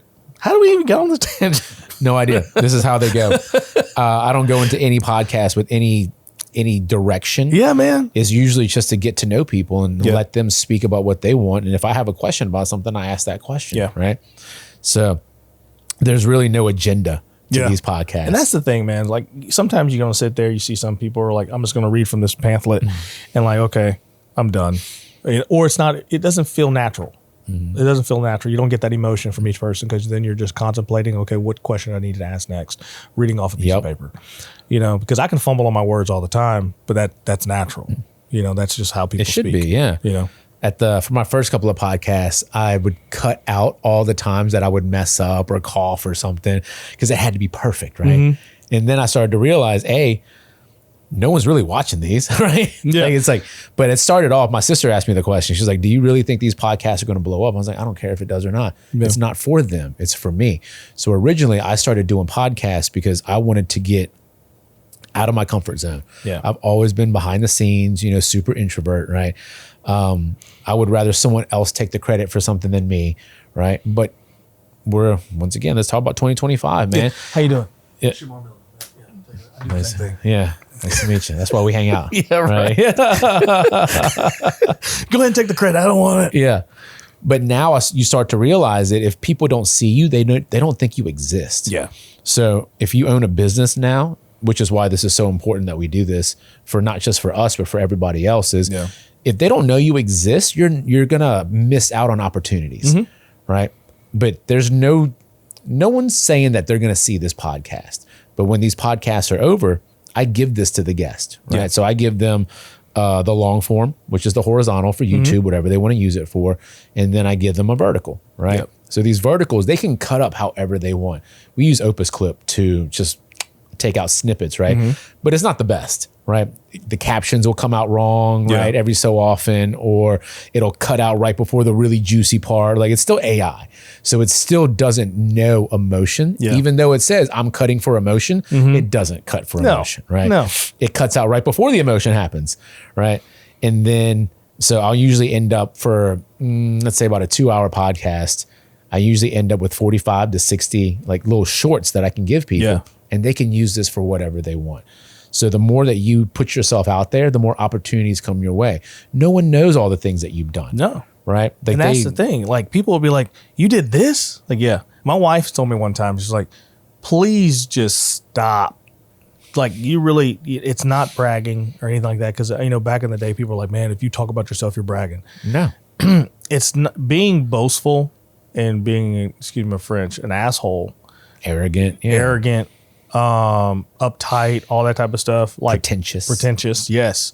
Like, that's bad. Yes. But like, telling people who you are is not bad at all. And that's what I had to get over, because I thought about, if I talk about myself, it makes me look pretentious, or makes me look arrogant, or makes me feel like, oh man, did I say that right? Did I make them feel like I was full of myself, or all that type of stuff? I used to feel that way.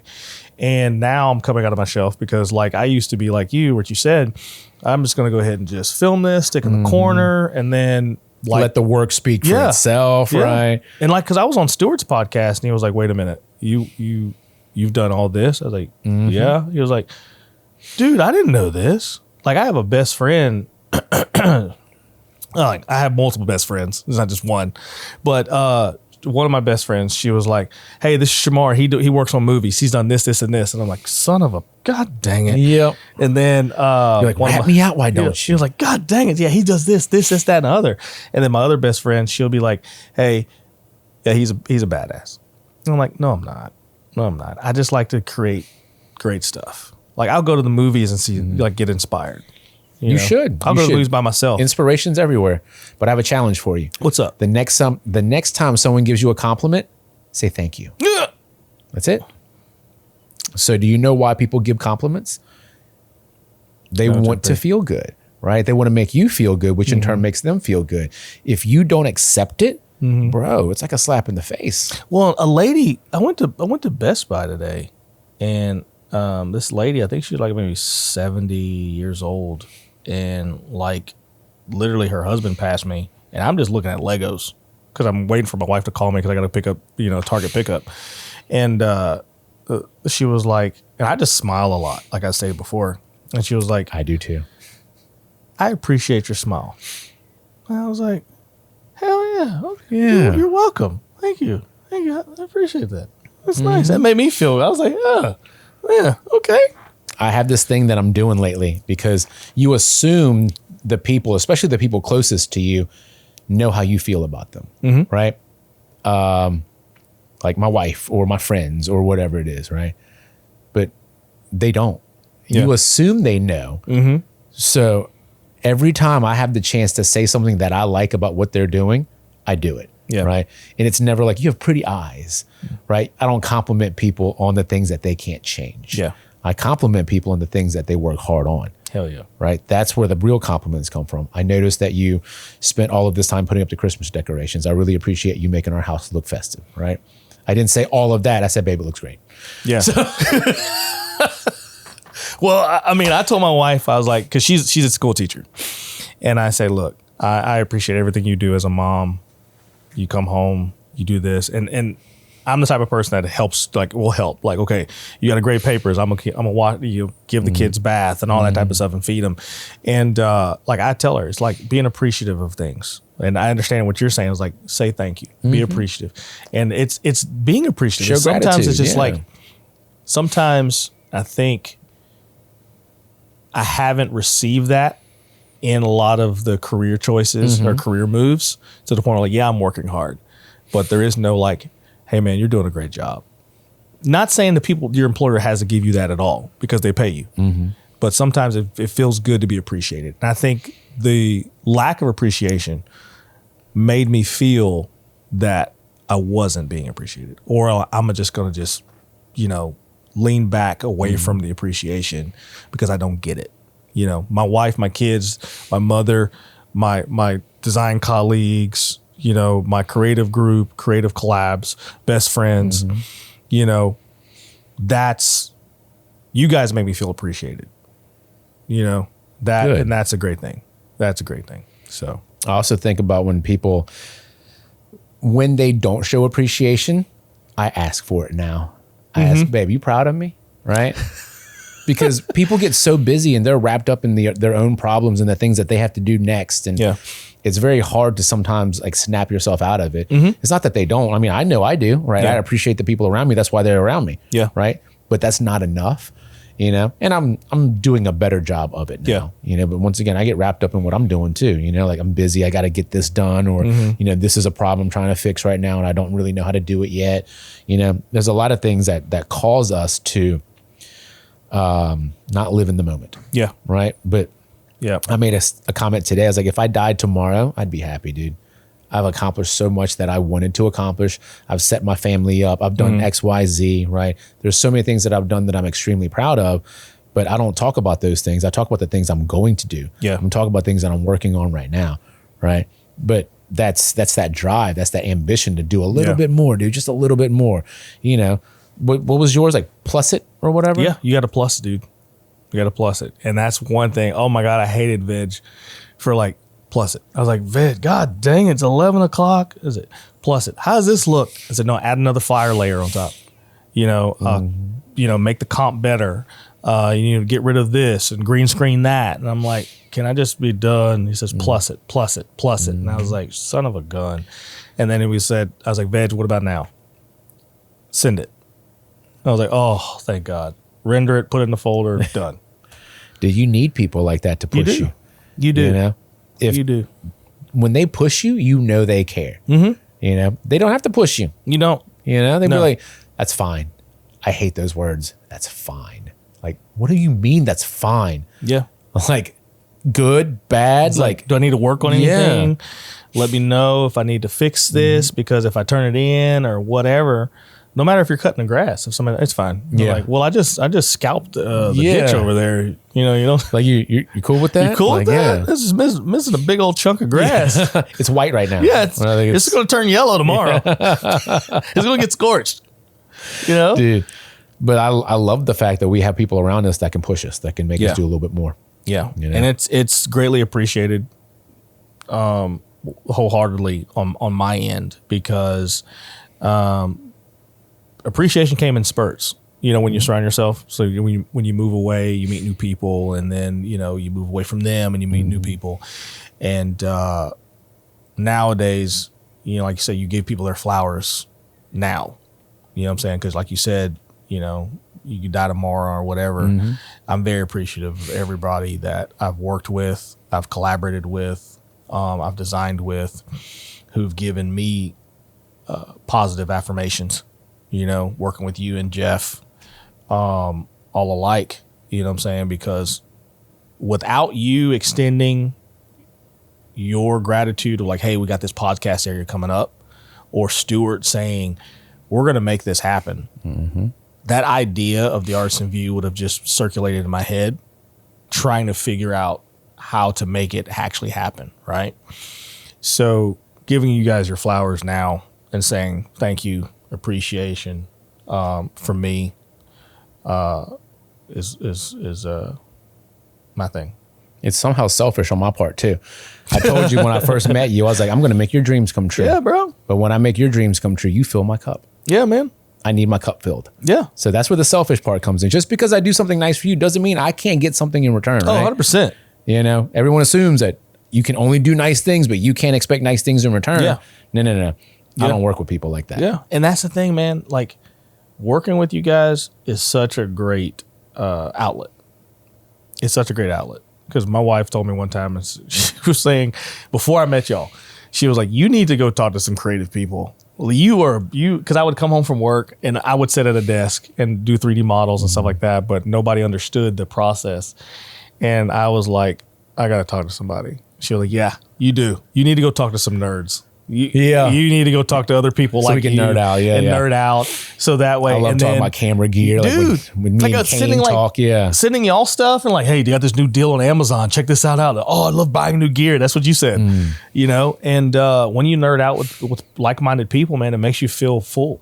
It makes you feel like, hey, what are your topics on this, or how do you like working with the Sony, or how you know, when you guys bought the deities and trying to link everything up to make sure you have accurate audio. I may not know anything about it, the link up the system between between all three cameras. I'm like, but I'm sitting there watching you guys try to figure it out, and I'm like, yeah, this is inspiring to me. This is what I like being around. We like figuring things out, man. We love to get a little bit better every single time. Yep. So what can we expect from Artisan View? What's on the horizon? View, man, we're gonna bring in more guests, more artists. We are definitely going to branch out more. I want to talk to a couple of musicians as well, see how they're going to be moving and collaborating and all those good things. Also, I want to work on, like I said, I'm a videographer, I'm an animator, visual effects artist, graphic designer, t-shirt designer, just a man of all accolades there. Now that we could say we could be proud of all the things that we've done. Be proud of it. So. Yeah, man, just making new things with great people. I hope to shoot a short film next year with you guys. And hopefully we can go attend Baton Rouge Underground and put something in it. Dude, it's going to be awesome. That's my goal. Oh, before we leave, I can't wait to finish or to see the rest of Llama's edit. Oh, yeah, I can't wait. Dude, that thing was cool. Michael was a great performer, dude. Like, honestly, Michael was fantastic. I loved watching him work. Yeah. And also, I got to get him on the show. Oh, yeah, for sure. I got to get him. Dude, our entire collective's got to come. Yeah.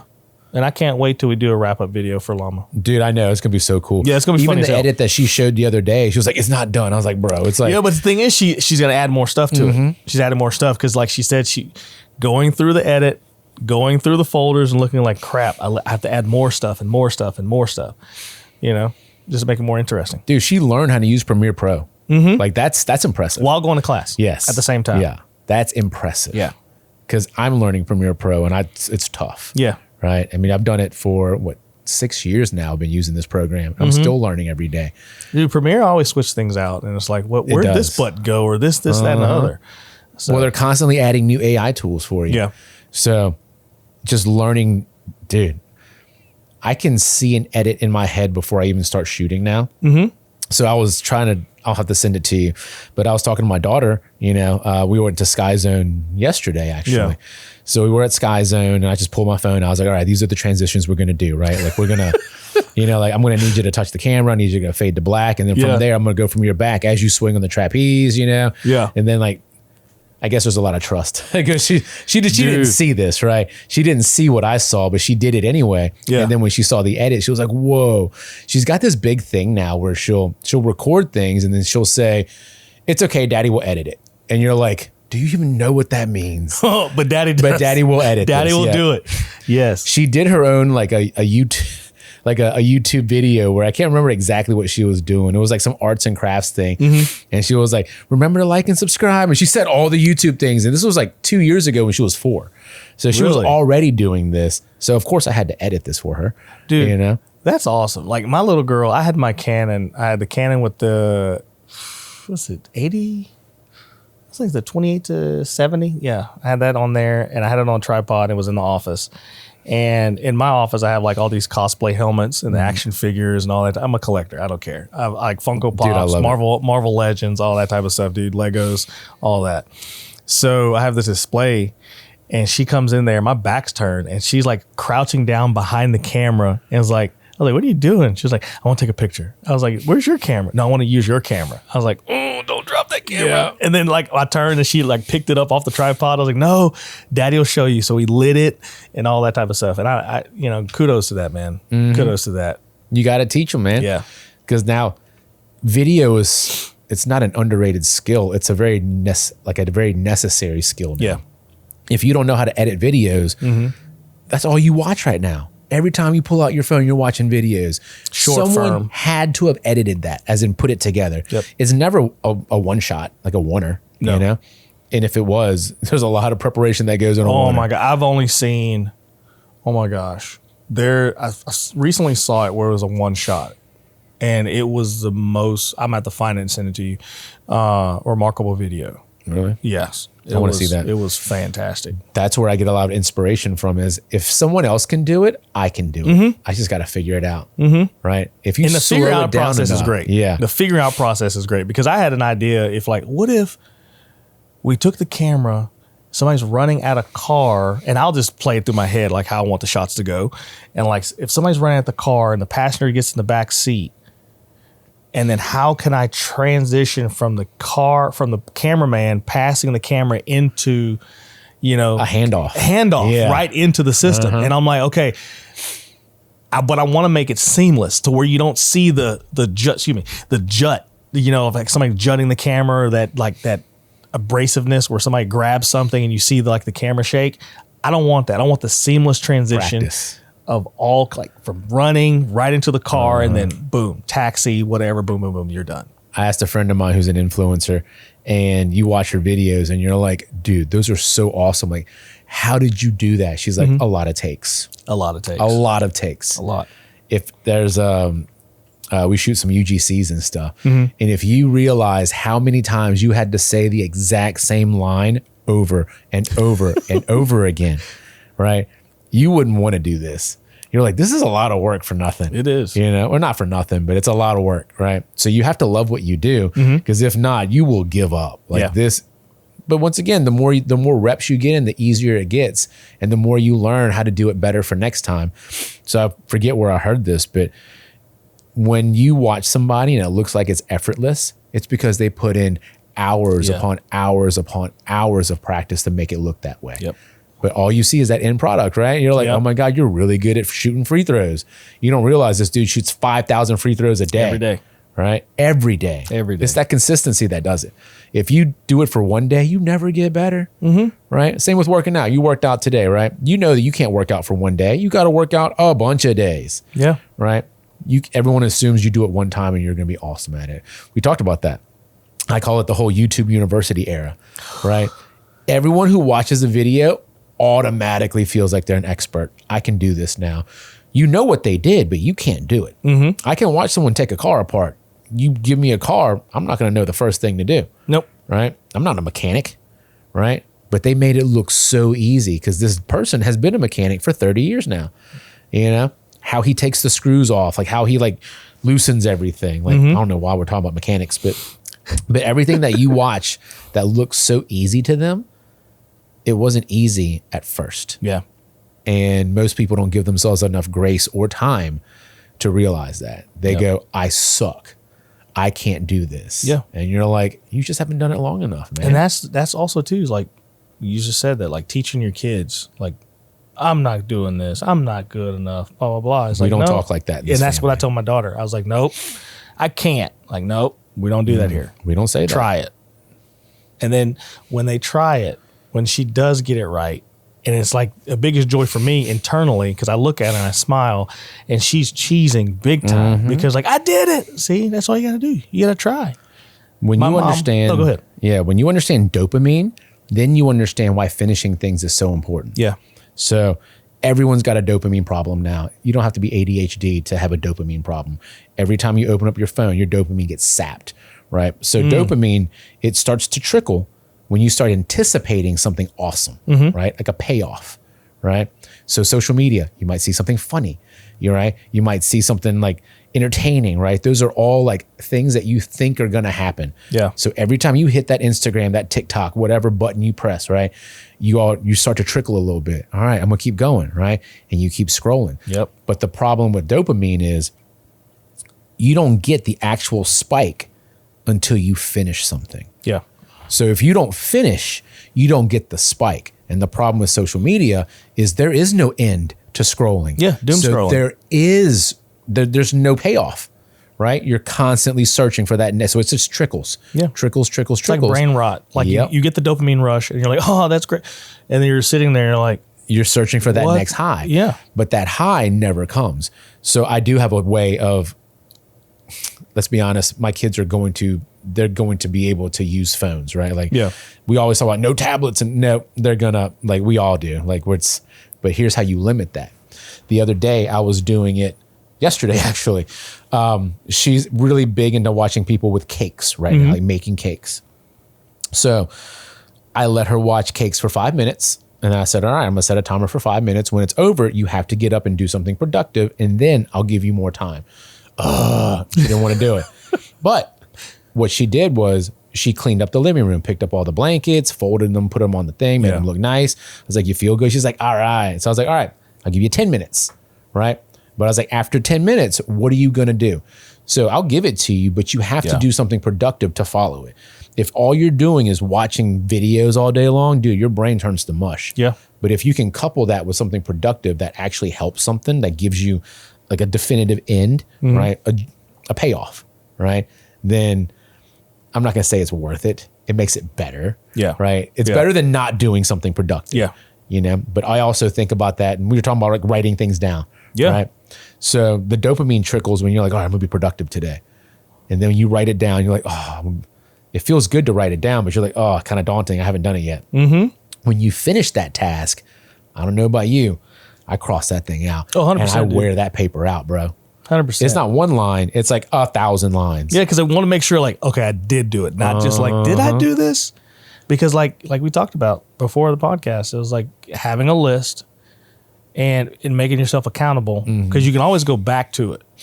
Because I had a goal list that I forgot about that I wrote in, I think, way before I met my wife, and I put it in my Bible. And I had my Bible in my backpack and all that type of stuff. And I took it out and I was like, holy crap. It's 2 pages, but it's also 2 pages of like me going back and actually marking stuff off, like working in LA, working in a movie, getting this and so on and so forth. And I'm like, so what's left on your list? What's left on my list? I married my wife, and then I had kids. That's on there. Work at a design studio, which is Lamar. Make a full-length feature film. Okay. That is one of the biggest things. It's not to pitch it to get an Oscar or anything like that, but it's just to do it. No one's first movie wins anything. No. And it's not even that, because you got to be like a 1 in like a 10 trillion chance. I think Samuel L. Jackson said it. He's not chasing an Oscar, because an Oscar doesn't define him. Yep. He makes movies because he wants to make a movie. And that's what I want to do. I want to take what's inside my head, what's on my paper, what's in my tablet, and actually just bring it to life, because your imagination may inspire somebody else. Or it's like, man, that was a good horror film, or that was a great animation, or that was a great commercial, or so on and so forth. I'm using so and so forth a lot. My wife is going to just kill me. But that's what I want to do. It's that ripple effect. That's the ripple effect. And then also to go back on the dopamine, because I remember I told you guys beforehand at the meetup, I used to be the reason why, like, I met you guys, and then before I met you guys, chasing your own hype or getting high off your own hype. And I use that analogy is, you tell somebody your product, you tell somebody your idea, but you have no action behind it. You're getting high off of everybody's like, yeah, I can't wait to watch it, blah, blah, blah, blah, blah, blah. And now you got that high on, yeah, everybody's coming, yeah, everybody's going to root me on for making this, so on and so forth. And I did it again. It happens. I did it again. God dang it. But yeah, I'm not going to edit this. My wife was like, you really use those things again, those analogies again? I was like, oh, great. But those sub words, and but you're chasing that high. And I call that, I termed it getting high off your own hype, meaning all you did was spit your idea out, get everybody excited. You got high, your dopamine levels got high off of that, and you're like, yes. And then there's no action. There's no product. There's nothing behind it. So then you try to chase, okay, let me get this other idea and put it out there. And then there's still no action. And one thing my cousin always tells people who come to him, he's a photographer out of Lake Charles, cool creation, that they come to him and tell him ideas like, man, we should do this, we should do that. I got this idea. He tells them, don't come to me until you're ready for me to pull out my equipment and film and take pictures. I don't want to hear about just an idea. We have to have a date, a deadline, when we're going to shoot. A game plan. All those. Because you're just telling me an idea that has no timeline. No pre, nor post, so on and so forth. Dude, once we talked about this just now, maybe on this podcast, I can't remember, but everyone's got a million ideas. not very many people have those actions that it takes to make something happen. Yep. Those are the people that I don't really want to talk to them. I was like, do you think you're the only person with ideas? Do you think you're the idea guy? Yeah. Everyone's the idea guy. Everyone's got a million of them. We should do this. We should do this. But what are we actually doing today? What do we do today that moves the needle and gets us closer to the goal that we set? Right? We don't, there's so much talk now. Everyone's all talk right now. Yeah. Everywhere you turn, people are just talking about things that they do. The ones who are actually making money are the ones who are actually doing something about it. Yeah. Everyone's like, I had this idea. Oh, that was my idea. You did nothing with it. What do you mean you invented Uber before Uber? Like, what?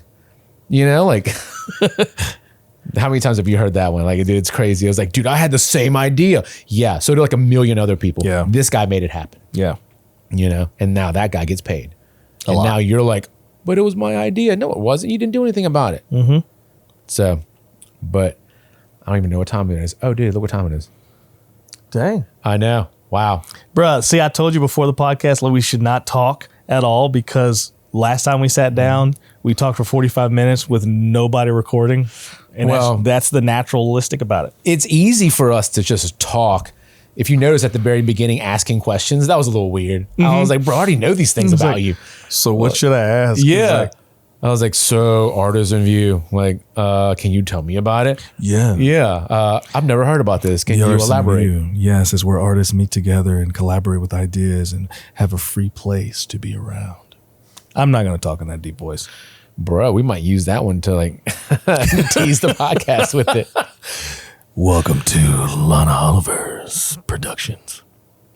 I'm Yeah, using it's that. good. It's good. I'm using that. I'm All using right, that. cool. Use that. We're going to use that at the very beginning and end of every video that we produce now. It's going to be, or at least the very end, you know? Welcome.